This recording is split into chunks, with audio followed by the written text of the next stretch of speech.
കണ്ണൂർ നഗരത്തെ നരകമാക്കി മാറ്റിയവർക്കെതിരായിട്ട് ഒരു ഉപരോധ സമരമാണ് ഇന്ന് ഞങ്ങൾ നടത്തുന്നത്. ആ സമരം വിജയിച്ചു എന്ന് പറയാം. കാരണം കോർപ്പറേഷൻ്റെ കൗൺസിൽ യോഗം, അവസാനത്തെ കൗൺസിൽ യോഗം ഇന്ന് രാവിലെ 11 മണിക്ക് വെച്ചതാണ്. ഞങ്ങളെ ഉപരോധം പേടിച്ചിട്ട് അവരത് വൈകുന്നേരത്തേക്ക് മാറ്റി. നമ്മുടെ ഡെപ്യൂട്ടി മേയർ ഇന്ദിര ഇവിടെ വന്നു. മെയിൻ ഗേറ്റിൽ കൂടി തന്നെ കയറണം എന്നൊക്കെ പറഞ്ഞ് വാശി പിടിച്ചു. അവരെ തിരിച്ചയക്കാൻ സാധിച്ചു. കേരളത്തിലെ ഏറ്റവും മോശപ്പെട്ട ഒരു കോർപ്പറേഷനാണ് കണ്ണൂർ. അതിന് കാരണം ഇവർക്ക് അഴിമതി നടത്താനുള്ള ബുദ്ധിയേ ഉള്ളൂ. ഇവർക്ക് വികസനം നടത്താനുള്ള ബുദ്ധി പടച്ചോൻ കൊടുത്തിട്ടില്ല. ഏറ്റവും അവസാനം സുധാകരൻ രണ്ടാമത് ഉദ്ഘാടനം ചെയ്ത മൾട്ടി ലെവൽ പാർക്കിംഗ്, അതിലൊരു ഓട്ടോറിക്ഷ പോലും ഇപ്പോഴും പാർക്ക് ചെയ്യുന്നില്ല. കാരണം എന്തുകൊണ്ടാണ്? അതിൻ്റെ സ്ഥലം പറ്റിയിട്ടില്ല. അത് നഗരത്തിൻ്റെ ഹൃദയഭാഗത്ത് സ്ഥലം കണ്ടെത്തിയിട്ടാണല്ലോ പാർക്കിംഗ് ഉണ്ടാക്കേണ്ടത്. ഏതെങ്കിലും ഒരു മൂലക്ക് കൊണ്ടുവച്ചാൽ ആളുകൾ അവിടെ നിർത്തിയിട്ട് പിന്നെ നഗരത്തിലേക്ക് നടന്നു പോകുമോ? ഇല്ല. ഇവർക്ക് ഒരു പാർക്കിംഗ്, അതും കേന്ദ്ര ഗവൺമെൻറ്റിൻ്റെ അമൃത് പദ്ധതിയിൽ നിന്ന് ഈ മൾട്ടി ലെവൽ പാർക്കിങ്ങും അതുപോലെ തന്നെ സീവേജ് ട്രീറ്റ്മെൻറ്റ് പ്ലാന്റും പരാജയമാണ്. കാരണം നല്ല ഓവുചാലുണ്ടെങ്കിൽ മാത്രമല്ലേ ഈ ട്രീറ്റ്മെൻറ്റ് സ്ഥലത്തേക്ക് മലിനജലം എത്തുകയുള്ളൂ. അപ്പോൾ ആദ്യം ഉണ്ടാക്കേണ്ടത് നല്ല ഓവുചാലാണ്. അതില്ല. 52 കോടിക്ക് ട്രീറ്റ്മെൻറ്റ് പ്ലാൻ ഉണ്ടാക്കി അവിടെ ഒരു തുള്ളി വെള്ളമില്ല. അതും തുരുമ്പിച്ച് കിടക്കുകയാണ്. ഇവിടെ ഒരു ശ്മശാനമുണ്ട്. നിങ്ങൾ തൈക്കാട് ശ്മശാനത്ത് പോയി നോക്കണം. എന്ത് മനോഹരമാണ്. അത് പൂങ്കാവനമാണ്. അവിടെ ചെന്നാൽ നമുക്ക് മരിക്കാൻ തോന്നും. പക്ഷേ പയ്യാമ്പലം ശ്മശാനത്തിൽ വന്നാൽ മയ്യത്ത് എണീറ്റോടും. എനിക്കിവിടെ കിടക്കണ്ടെന്ന് പറയും. അത്ര മോശമായിട്ടുള്ള സ്ഥിതിവിശേഷമാണ് ഇവിടെയുള്ളത്.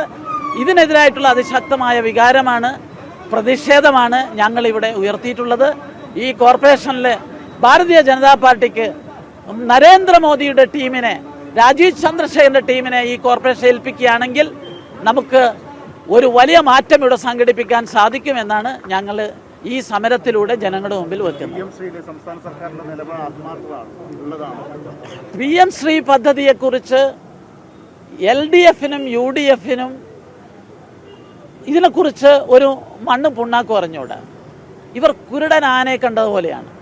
ഇവന്മാർക്ക് വേണ്ടി ഇവർക്ക് പറഞ്ഞാൽ മനസ്സിലാവില്ല. PM ശ്രീൻ്റെ ഗുണഗണങ്ങൾ അത് ക്ലാസ് മുറിയെയും കരിയറിനെയും ബന്ധിപ്പിക്കുന്നതെന്നൊക്കെ പറഞ്ഞാൽ ഇവർക്ക് മനസ്സിലാവില്ല.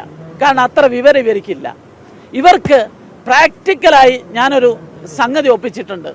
ഇവരെല്ലാം LDFനെയും UDFനെയും PM ശ്രീ കാണാൻ ഞാനിതാ മാഹിയിലേക്ക് ക്ഷണിക്കുന്നു. അവിടെ 4 സ്കൂളുകൾ PM ശ്രീയിലേക്ക് വന്നു. അവിടെ നല്ല ടോയ്ലറ്റ് ഉണ്ട്. അവിടെ എല്ലാ ക്ലാസ് മുറികളിലും ഇലക്ട്രിസിറ്റി ഉണ്ട്. അതുപോലെ തന്നെ ഫാനുണ്ട്. ലാബിൽ AC ഉണ്ട്. നല്ല സൗകര്യം. അവിടെ പൂന്തോട്ടമുണ്ട്. നല്ല കളിക്കളമുണ്ട്. PM ശ്രീ എന്ന് പറഞ്ഞാൽ നമ്മുടെ സ്കൂളുകളെ ഹൈടെക് ആക്കുന്ന, ഇൻഫ്രാസ്ട്രക്ചർ സൗകര്യം മെച്ചപ്പെടുത്തുന്ന ഒരു സംവിധാനമാണ്. ഇവിടെ സ്കൂളിൽ കുട്ടികൾ ഷോക്കേറ്റ് മരിക്കുന്ന നാടാണ്. ഇവിടെ സ്കൂളുകൾ പെൺകുട്ടികൾ പ്രത്യേകിച്ച് വാഷ്റൂമിൽ പോകാത്ത നാടാണ്. അവർക്ക് നല്ല വാഷ്റൂം ഉണ്ടാക്കുന്ന പരിപാടിയാണ് ഇത്. ഇതിനെന്തിനാണ് എതിർക്കുന്നത്? സത്യത്തിൽ നമ്മൾ ഇത് PM ശ്രീക്കെതിരെ ഇവർ കാണിച്ച നാടകമാണ്. ആ നാടകം KPACയെ കൊണ്ട് കളിപ്പിച്ചാൽ അക്കാദമി അവാർഡ് കിട്ടും. അതിലെ നാടകത്തിലെ വില്ലൻ നമ്മുടെ പിണറായി വിജയനും അതുപോലെ നായകൻ ബിനോയ് വിശ്വവും അതിലെ ഹാസ്യ നടൻ ശിവൻകുട്ടിയുമാണ്. ആ നാടകം എന്തിനായിരുന്നു? ശബരിമല വിഷയം കത്തിക്കാളുകയാണ്, ശ്രദ്ധ തിരിക്കാനാണ്. നിങ്ങൾ ഈ നാടകം കൊണ്ടൊന്നും ശബരിമലയിൽ വിശ്വാസികളുടെ മനസ്സിലുണ്ടായിട്ടുള്ള മുറിവ് അണങ്ങൂല. ഈ വിശ്വാസികള് ഈ തദ്ദേശ തെരഞ്ഞെടുപ്പിൽ പോളിംഗ് ബൂത്തിൽ ചെന്ന് നിങ്ങളുടെ നിറന്തലക്ക് കുത്തുന്ന തെരഞ്ഞെടുപ്പ് വരാൻ പോവുകയാണ്. അപ്പൊ ജനങ്ങളുടെ ഇടയിൽ നല്ല വികാരം ഇവർക്കെതിരായിട്ടുണ്ട് എന്നാണ്. PM ശ്രീയെ കുറിച്ച് നമ്മൾ വളരെ ലളിതമായി പറഞ്ഞാൽ, ഞങ്ങളൊക്കെ കോളേജ് പഠിക്കുമ്പോൾ ഇന്റേൺഷിപ്പ് എന്ന വാക്ക് കേട്ടിട്ടില്ല. പക്ഷെ ഇപ്പോഴത്തെ കോളേജിലെ കുട്ടികൾ കോഴ്സിന്റെ ഭാഗമായി ഇന്റേൺഷിപ്പിന് പോകും. നിങ്ങൾ അറിയുമോ? PM ശ്രീ വന്നാൽ നമ്മുടെ കുട്ടികൾ 11 വയസ്സിൽ ഇന്റേൺഷിപ്പിന് പോകും. തൊട്ടടുത്ത ഫാക്ടറിയിൽ, തൊട്ടടുത്ത ഹോട്ടലിൽ, അവർക്ക് അഭിരുചിയുള്ള സ്ഥലത്ത്, കൊച്ചു കൊച്ചു ഫാക്ടറികളിൽ, ചെറുകിട സ്ഥാപനങ്ങളിൽ അവർ തൊഴിൽ പരിശീലനത്തിന് പോകുന്ന അതിമനോഹരമായിട്ടുള്ള ക്ലാസിനെയും കരിയറിനെയും ബന്ധിപ്പിക്കുന്ന ഈ പരിഷ്കാരത്തെയാണ് നിങ്ങൾ എതിർക്കുന്നത്. CPIയും CPMനോടും ഈ നാട്ടിലെ പുതിയ തലമുറ വിദ്യാർത്ഥികൾ അവരുടെ രക്ഷിതാക്കൾ പൊറുക്കില്ല എന്നാണ് എനിക്ക് അന്ന് സംബന്ധിച്ചത്. EP ജയരാജന്റെ ഈ പുസ്തകത്തിന്റെ ഉദ്ദേശം ഗോവിന്ദ മാഷയെയും P ജയരാജനെയും വിമർശിക്കാൻ വേണ്ടി തട്ടിക്കൂട്ടിയൊരു പുസ്തകമാണ്. സത്യത്തിൽ ഇന്നലെ എല്ലാ ആളുകളെയും ക്ഷണിച്ചു. ഈ പാർട്ടിയുടെ ഏറ്റവും പ്രധാനപ്പെട്ട ഗോവിന്ദ മാഷ വിളിച്ചില്ല. സത്യത്തിൽ പിണറായി ഉൾപ്പെടെ പങ്കെടുക്കുന്ന ആ പുസ്തക ചടങ്ങിൽ ഞാൻ പ്രതീക്ഷിച്ചത് ഗോവിന്ദ മാഷ അധ്യക്ഷനാകുമെന്നാണ്. ഗോവിന്ദ മാഷ പരിപാടിക്ക് ഒരു കത്ത് പോലും കൊടുത്തില്ല. അത്രമാത്രം ഗോവിന്ദൻ വിരോധമാണ് EP ജയരാജന്റെ പുസ്തകത്തിലും പ്രകാശനത്തിലും കാണാൻ സാധിച്ചിട്ടുള്ളത്. പിന്നെ P ജയരാജനും കൂടി ഒരു പുസ്തകം എഴുതണം. അപ്പോൾ EP ജയരാജന്റെ എല്ലാ കഥയും പുറത്തു വരും എന്നാണ് എനിക്ക് P ജയരാജനോട് അഭ്യർത്ഥിക്കാനുള്ളത്. EP ജയരാജന്റെ മകനെ BJP സ്ഥാനാർത്ഥിയാക്കാനുള്ള ഒരു ശ്രമം നടന്നു എന്നുകൂടി EP ജയരാജൻ ഈ പുസ്തകത്തിൽ പറയുന്നുണ്ട്. അങ്ങനെ ഏതെങ്കിലും തരത്തിലുള്ള ഒരു നീക്കം നടന്നിരുന്നു? ഈ ഫോണ് നമ്പർ വാങ്ങി നിരന്തരം വിളിച്ചു, അത് ഈ സ്ഥാനാർത്ഥിയാക്കാൻ വേണ്ടിയാണ് എന്നൊക്കെയാണ് ഈ പുസ്തകത്തിൽ പറയുന്നത്. അത് സംബന്ധിച്ച് എനിക്ക് അറിഞ്ഞുകൂടാ.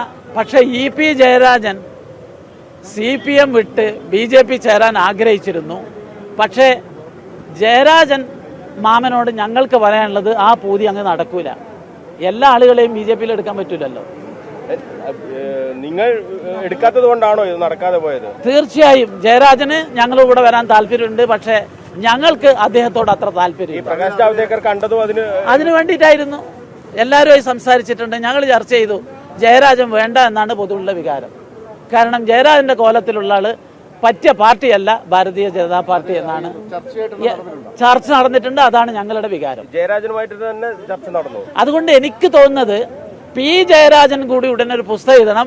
അപ്പോഴാണ് EP ജയരാജന്റെ ആത്മകഥ പുറത്തു വരിക. അല്ല, ഒന്നുകൂടി ഈ ശോഭാ സുരേന്ദ്രൻ പറഞ്ഞതൊക്കെ സത്യമാണോ? ജയരാജൻ പറയുന്നത് അങ്ങനെ അവർക്ക് ഇതില്ല എന്നൊക്കെയാ പറയുന്നത്. അവരൊരു രാഷ്ട്രീയക്കാരിയായി പോലും കാണാൻ കഴിയില്ല ഈ ശോഭാ സുരേന്ദ്രനെ. അപ്പോൾ ശോഭാ സുരേന്ദ്രൻ പറഞ്ഞതൊക്കെ കള്ളം എന്ന് പറയണം. പക്ഷെ അതൊക്കെ സത്യമാണോ ശരിക്കും? മനോജ്, ഞാൻ ആദ്യം പറഞ്ഞു, അതൊന്നും കൂടി കേട്ടു നോക്കിയാൽ മതി.